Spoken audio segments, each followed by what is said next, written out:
Welcome back to Jamie's Adventures in Dirt 4. My name is Ricky, and today is the penultimate episode of Dirt 4, where we will be continuing in Sweden in the Triple Crown Rally. Last week we came in first, and 8th, so this week we have to make up a little bit of time, because we need to win Sweden to win the championship, I think. Although a lot of that depends on how other people are doing. Our best bet is just to win. So, today we'll be taking on the next 2 stages. Chief Engineer says just ignore this body damage, running fine. I'm going to be honest with you, that car looks amazing compared to the way it, often looks. 4, 3, 2, 1, go. So today, I'm going to talk about 2 things. And so the first thing I'm going to talk about is what I learned from making this. Now last week I talked a lot about my thoughts behind why I made it, some of the decisions I've made in the storytelling and stuff like that. So I just thought I'd talk a little about what I've learned today, because, I don't know, I thought it'd be nice just for me to at least talk about it. And okay, one of the things I've learned is that the coolest bits of Dirt 4 are when you screw up and do something sweet like a barrel roll. That's not what I was going to talk about, but running over the bank right there made me think about that. So I'm going to start off by talking about Spain. Spain was my nemesis in this, and I don't know why. And so the thing I learned was, for whatever reason, everyone else was much better in Spain than I am, and all the PC characters, the NPCs, the computer controlled generated stuff. I've never understood why. Also, before we get too far into this episode and I forget, I sliced the tip of my left index finger, which is the braking button. Now it doesn't affect it because I don't actually hit the triggers with the tips of my fingers. I hit it with just past the knuckle, or actually almost right at the knuckle, as I'm feeling right now. And maybe a little bit into that first pad. So there may be some issues with driving, and just bear with me. But yeah, Spain. I don't understand, because, this is snowy, yes, but it appears to be asphalt, like regular paved streets, whereas, Wales was dirt, Michigan was dirt, Australia was dirt. I'm sure there were different kinds of dirt, and I'm sure that people who take this game way more seriously than I have will tell you that there are massive differences between them. There was probably some gravel in there too, I'm sure. Probably just wasn't dirt, but it was not paved asphalt like a regular city street. The conditions were and that's the only real difference between Spain and all the rest of them, aside from the fact that there were towns, which I hate. But then I hated it when it was in other games as well. Where you're all of a sudden you're racing and it's like there's towns. It also slows down my computer, and I don't like that. But Spain's over. We're done with Spain. And there's really nothing else to do in the career mode for where's my big jump? I saw no big jump. Anyway, so one of the other things that I learned was basically adaptive storytelling. And it's something that I've known about, right? Like the idea that a character reacting to something that happens in the plot of the book, or the story, or the movie, or the TV show, or whatever, changes your thought process on, the story. How the story progresses. And there's other things that also happen, like, say, adults loving Harry Potter, the first 3 Harry Potter books, more than J.K. Rowling would have ever imagined, and so that's why book 4 is significantly more adult than the first 3 books. Now, they were already starting to get more adult, and when I say adult, I don't mean obviously like adult, I just mean non-children's. Like, the first 2 books are very fantasy kids, right? And then the 3rd book is a little darker, although the movie is much darker than the book, in my opinion.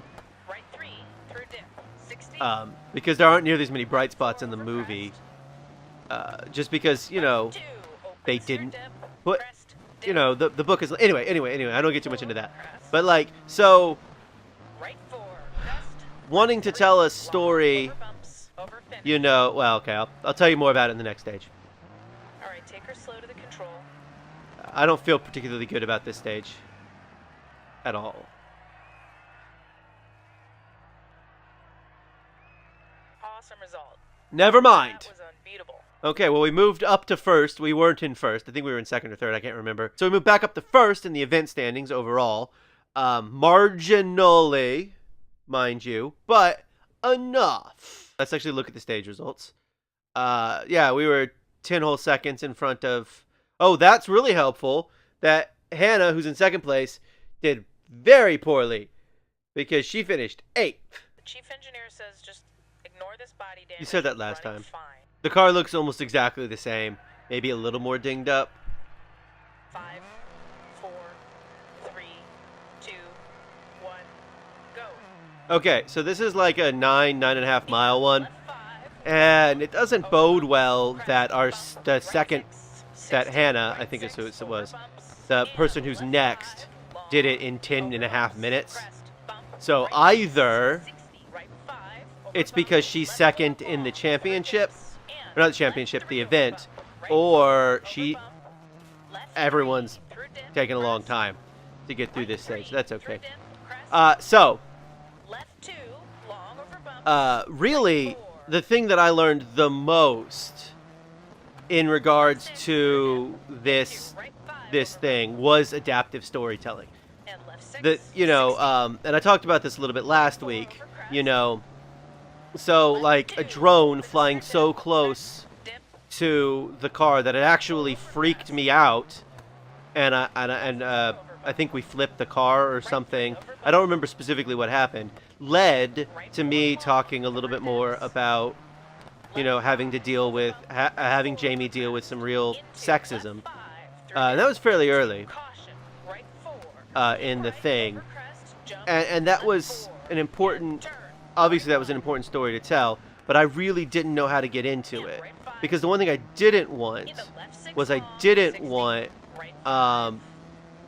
tournament to have like just rampant sexism, because I wanted the Dirt 4 to be a more accepting place of women, more idealized than the real world, which I know is not as nice and kind to women, and I get that, so it's a more idealized version of the world, but it's okay because it's fiction.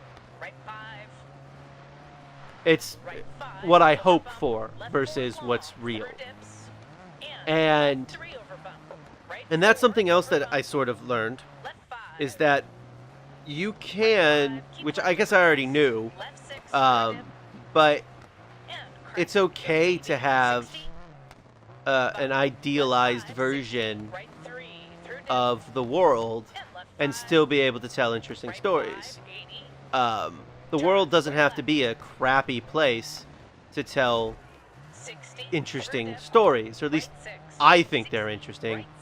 I know people, aren't going to be watching this in 2 or 3 years, 5 years. That's optimistic of me that people would watch this channel in 5 years. For the sweet dirt driving, like no one's watching these videos because I'm amazing at dirt. Yes, we're currently in first place, but I am playing on easy mode, and I'm playing on easy mode because it's better for storytelling purposes if we don't suck. The story of the, that's something I thought about, and something I've realized in not in Left 2, long over bumps. in FIFA was that, you know, when we're doing badly, the story suffers. So that's, Left 6, but you know, dip, 80, the whole I didn't necessarily set out to talk about anxiety and mental issues like that in therapy, even though I have no problem. If you have anxiety, like if you have crazy panic attacks, you should probably see somebody. Like, you may not need medication, you might need medication, and there's nothing wrong with that. And I wanted to tell a story that would try to do my part in destigmatizing that. And so that the whole adapting the story to fit that, you know, I started that story because I drove poorly, and I talked about this a little bit last week too, so I won't keep talking about it. But that's one of the things that I learned, was that stories, you know, they can't be isolated from what's happening on the screen. That is for sure. But you know, like anytime an engineer left, they left because I just didn't sign them to a new contract, because I thought the story would serve better. No one left without basically me, the player, my consent. But yeah, so all of those were story decisions. That was not adaptive in any way, shape, or form. I wasn't adapting to anything. But who I hired, that was a bit of an adaptation, because I couldn't always get who I wanted. You know, we currently have an engineer from England named Brian, and that happened because I wanted to sign a few different. I couldn't get engineers to sign because I wasn't offering them enough money. I'm not offering you that much money. I don't offer other people that much money. I'm not offering you that much money. And so it was just interesting, because I didn't know anything about the game when I started, aside from, because this is so different from Dirt 3, that you could have played Dirt 3 and mastered it and come into Dirt 4 and it'd be so different that you're terrible at this game. I didn't master Dirt 3, but that's sort of my point. So, yeah, I mean, I know I've learned more stuff, but I think that's kind of the important bits, was adapting to what's happening on the screen, and adapting to what's happening on, you know, in the game, even when, you know, you screw up sometimes. But also that if you screw up too much, it's not an interesting story, unless you make it interesting. That's why, you know, we skipped all of Spain. Anyway, so turn. Okay. So I said I had two things I wanted to talk about. That was one thing. The other thing I want to talk about is the future of Dirt 4 on this channel. So, as far as Jamie's Adventures in Dirt 4 is concerned, in my book, the story is ending next week, and it'll be quite a finale, in my opinion. Of course, the finale does alter depending on. It's one of those things where most finales get written like before they start shooting the episode, but this finale only really can end when Jamie crosses that final finish line.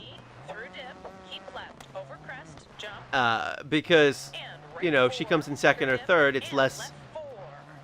I don't know. It's a far better ending if she wins this thing. But there is a possibility, however slight, that Jamie could come back in Dirt 4.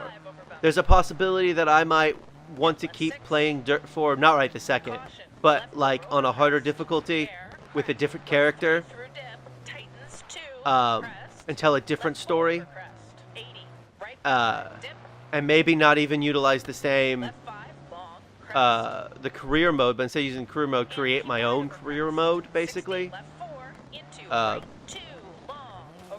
because I'd like to challenge myself a little bit more, and that's always a possibility, but it's not something I am strongly considering at this juncture in time, just something I am thinking about. But that wouldn't start probably until January at the earliest, because I'd want to get away from Dirt for a while. At least from a storytelling standpoint. There might still be Dirt 4 on the channel, but it would be in the form of like hardware-related videos. So, what does Dirt 4 look like when it runs on this game, or this card, or with these settings, or... Although... because Dirt 4 is so fast, there's always a lot of blocking in the... a lot of blocky bits of like... I guess it's the compression that happens a lot because there's so much motion in the game versus, say... something like Fallout 4, which, yes, there's motion in Fallout 4, but there's a lot less. Like, I'm not moving in Fallout 4 this quickly. Or any game, for that matter. I mean... Oh, that was a weird stutter. There's some weird stutter going on. I'm not sure what's going on. It's probably my graphics card. Because I doubt it's the CPU. After doing some tests, I discovered that the CPU is just fine. I thought it was weird that my Ryzen would be messed up. But anyway. Hey, that went really well. Great stage. Good work. Okay. Alright, that was first. Sometimes when she says great stage, it means second. So, stage results. We'll start with stage results this time. Oh, wow. Oh, wow. So we did that in just under 10 minutes. And it took her just over... Wow, okay. That's actually really good news. Look at event standings. I'm sorry, yes. I clicked event standings, right? Because this is very different. This is how badly Becker must have done in the other event. That Fontaine and... I'm going to call him Eli. The Eli jumped up. Be like, yes, second to last episode. Let's give a name to the Greek gentleman. Instead of calling him the Greek gentleman. So his name's Eli now. So those are the next two stages in Sweden. I will probably race the next stage offline. And then next week we will finish Sweden. This has been Jamie's Adventures in Dirt 4. Thank you for watching and come back soon for the finale of Dirt 4.